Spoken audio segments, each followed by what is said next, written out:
I, 16F, have been in foster care since I was 10. For the past 2 years, I have been living with the Millers, John, 42M, and Karen, 39F. They also have 2 biological kids, Mike, 14M, and Sarah, 12F. At first, things seemed okay, but over time, the situation got worse. The Millers always treated me differently from their own kids. They gave Mike and Sarah new clothes, toys, and electronics, but I only got hand-me-downs or cheap stuff from thrift stores. I didn't mind this too much because I was used to not having nice things. What really bothered me was how they acted towards me. Karen often yelled at me for small mistakes, like not folding the laundry perfectly or leaving a dish in the sink. She called me lazy, ungrateful, and stupid. John never yelled, but he ignored me most of the time. When he did talk to me, it was usually to criticize something I did or to remind me that I should be thankful they took me in.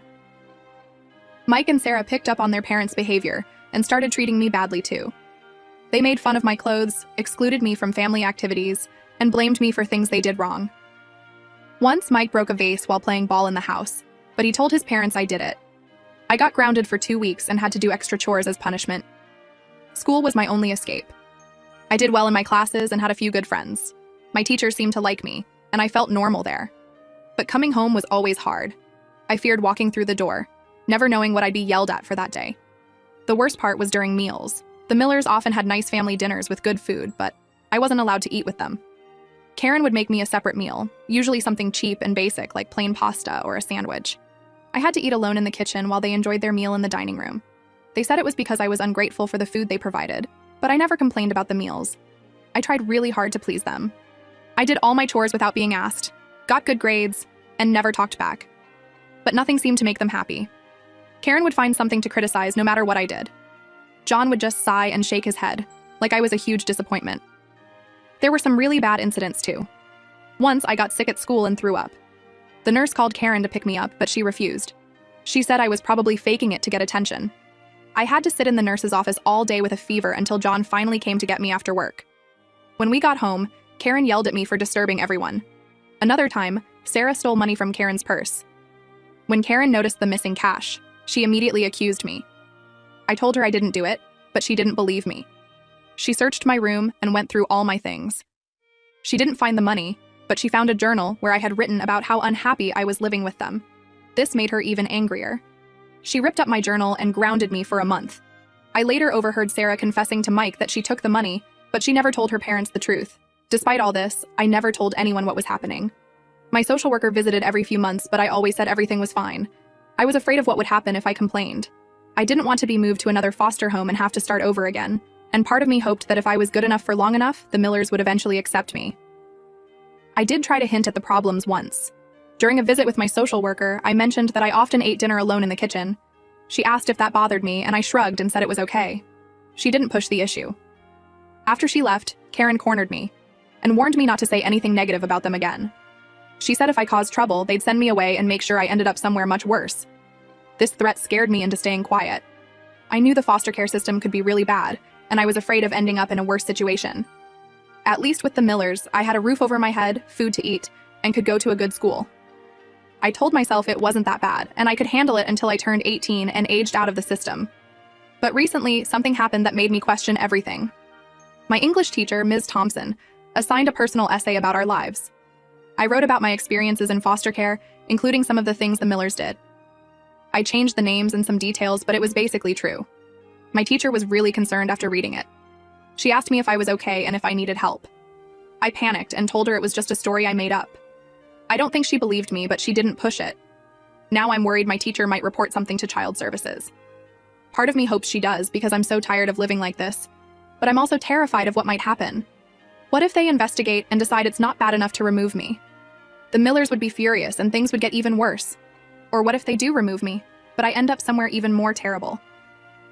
I feel guilty for not speaking up sooner. Maybe if I had said something when the problems first started, things could have been fixed. Now it feels like it's too late. I'm also worried about Mike and Sarah. They're not bad kids, they just copy what their parents do. If I report the Millers, it could mess up their lives too. I don't know what to do. Should I finally tell someone the truth about what's been happening? Or should I keep quiet and try to tough it out for 2 more years until I'm 18? I feel so confused and conflicted. I can't talk to my friends about this because I'm embarrassed and afraid they'll think differently of me if they know the truth. I can't talk to any adults because I don't trust them not to report things, and I'm not sure if I want that to happen or not. So I'm turning to Reddit for advice. Should I speak up now or just try to get through the next 2 years? What would you do in my situation? Edit. Wow, I didn't expect so many responses. Thank you to everyone who took the time to read my post and offer advice. I'm reading through all the comments and thinking hard about what to do. To those asking why I haven't run away, I've thought about it, but I'm scared of ending up on the streets or in an even worse situation. And to those saying this post is fake, I wish it was. I know my situation isn't as bad as what some foster kids go through, which is partly why I've been unsure if I should say anything. But reading your comments is helping me realize that what the Millers are doing isn't okay, even if it's not the worst case scenario. I'm going to seriously consider talking to my social worker or a school counselor. Thanks again for all the support and advice. Update. Hey everyone. It's been about a month since my original post and a lot has happened. I'm writing this update from a new, safe place. Here's what went down. About 2 weeks after I made my first post, I was in my room listening to music with my headphones on. It was a rare, peaceful moment. Suddenly, Karen burst in, looking furious. She yanked my headphones off and started yelling at me. I was confused at first because I couldn't understand what she was saying. When I finally got her to slow down, I realized she was accusing me of corrupting Mike. I had no idea what she meant. I asked her several times to explain what she thought I had done. Finally, she told me that she had caught Mike watching porn on his computer. Apparently, when she confronted him, he told her that I was the one who showed him that stuff first. I was shocked. I had never done anything like that. I tried to tell Karen that Mike was lying, but she wouldn't listen. She kept screaming at me, calling me disgusting and saying I was trying to ruin her family. I started crying and pleading with her to believe me. John came in, attracted by all the noise. Karen told him what Mike had said, and he joined in yelling at me. They were both in my face, screaming and threatening to call my social worker to have me removed. I was sobbing and trying to defend myself, but they wouldn't let me get a word in. Just when I thought things couldn't get worse, I heard another voice. I looked up and saw my English teacher, Ms. Thompson, standing in the doorway. She had a shocked expression on her face. Next to her was a woman I didn't recognize, who I later learned was a child welfare officer. Everything happened really fast after that. Ms. Thompson asked what was going on, and Karen started ranting about how I had shown Mike pornography. The welfare officer asked me if this was true. Still crying, I managed to say no, and that I didn't understand why Mike would lie about me like that. The welfare officer asked John and Karen to step out of the room so she could talk to me alone. They refused at first, but she insisted. Once they left, she asked me to tell her everything. At first, I was hesitant. I had kept quiet for so long that it felt wrong to suddenly spill everything. But Ms. Thompson encouraged me, saying that my essay had worried her enough to report her concerns, and that's why they were there. So I told them everything. I talked about the separate meals, the verbal abuse, the unfair punishments, and all the other things I had put up with. I showed them my shabby clothes compared to Mike and Sarah's nice ones. I even mentioned my original Reddit post, though I didn't tell them the username I used. The welfare officer took a lot of notes and asked me many questions. She was especially concerned about the threat Karen had made about sending me somewhere worse if I complained. Ms. Thompson looked like she was about to cry several times during my explanation.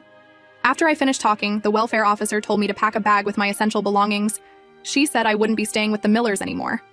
I felt a mix of relief and fear. I was glad to be leaving, but I was scared about where I would end up next. While I was packing, I could hear raised voices from downstairs. The welfare officer was confronting John and Karen about what I had told her.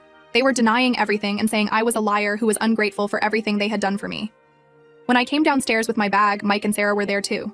Mike looked scared and Sarah was crying. I felt bad for them, even though they had been mean to me. I knew their lives were about to change too. The welfare officer told John and Karen that I would be placed in emergency foster care while they investigated my claims. Karen started yelling again, saying I had planned this all along to ruin their family. John just looked angry and defeated.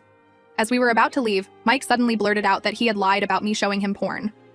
He admitted that he had found it on his own and blamed me because he was scared of getting in trouble. Karen looked shocked, but she still glared at me like it was somehow my fault. The next few days were a blur. I was placed with an emergency foster family temporarily. I had to talk to more social workers and even a police officer about my time with the Millers. It was exhausting having to tell my story over and over. But I also felt relieved to finally be honest about everything. I found out that Ms. Thompson had been worried about me for a while. My essay wasn't the only thing that had concerned her. She said I often seemed sad and withdrawn at school, and she had noticed that my clothes were always worn out. When she read my essay, she felt she couldn't ignore her concerns anymore and decided to report them. About a week after I left the Millers, I got some surprising news. Ms. Thompson had applied to become a foster parent. She asked if I would like to live with her once she was approved. I was amazed that she would do that for me. I said yes immediately. It took a couple of weeks for everything to be arranged, but now I'm living with Ms. Thompson. It's only been a few days, but already it's so different from living with the Millers. She's kind and patient, and she actually seems happy to have me around. I have my own room, and she took me shopping for new clothes. For the first time in years, I have outfits that actually fit me and aren't hand-me-downs. Ms. Thompson, she asked me to call her Rachel at home, but it still feels weird, is helping me deal with everything that happened. She found a therapist for me to talk to, which is helping a lot. I'm starting to understand that none of what happened with the Millers was my fault, and that it's okay for me to be angry about how they treated me. I'm also catching up on normal teenager stuff that I missed out on. Rachel is teaching me how to cook, we watch movies together, and she's even talking about maybe getting a dog. It's strange to feel so comfortable and safe in a home. Sometimes I still expect to be yelled at or punished for small mistakes, but Rachel is always patient when that happens. As for the Millers, I heard that they're being investigated by Child Services. They're not allowed to foster any more kids, at least for now. I feel bad for Mike and Sarah, because this must be hard for them too. But I hope maybe this will be a wake-up call for John and Karen to treat people better. I've thought a lot about whether I should have spoken up sooner. Part of me still feels guilty for not saying anything earlier. But Rachel and my therapist are helping me understand that I was just trying to survive in a bad situation, and it wasn't my job to fix things. I want to thank everyone who commented on my original post. Your words of encouragement and advice helped me realize that what was happening wasn't okay. I wish I could say that I bravely stood up and reported everything myself, but the truth is that it took other adults stepping in to make things better. I'm just glad that Ms. Thompson cared enough to do something. To anyone else out there who might be in a similar situation, please don't stay quiet like I did. I know it's scary to speak up, but there are people who will help you. You don't deserve to be treated badly, no matter what anyone tells you. I'm not sure what the future holds, but for the first time in a long time, I'm actually hopeful. I feel safe, cared for, and like I might have a chance at a normal life. It's going to take time to heal from everything that happened, but I finally feel like I have the support I need to do that. Thank you again to everyone who read my story and offered support. It means more than you know. Edit. Wow, I'm overwhelmed by all the supportive comments and messages. Thank you all so much. To those asking about pressing charges against the Millers, I'm not sure yet. I'm focusing on healing right now, but I'll consider it in the future. And yes, I'm still going to the same school, which is nice because I get to keep my friends. Things are definitely looking up, and I'm taking it one day at a time. Thanks again for all the kindness and encouragement.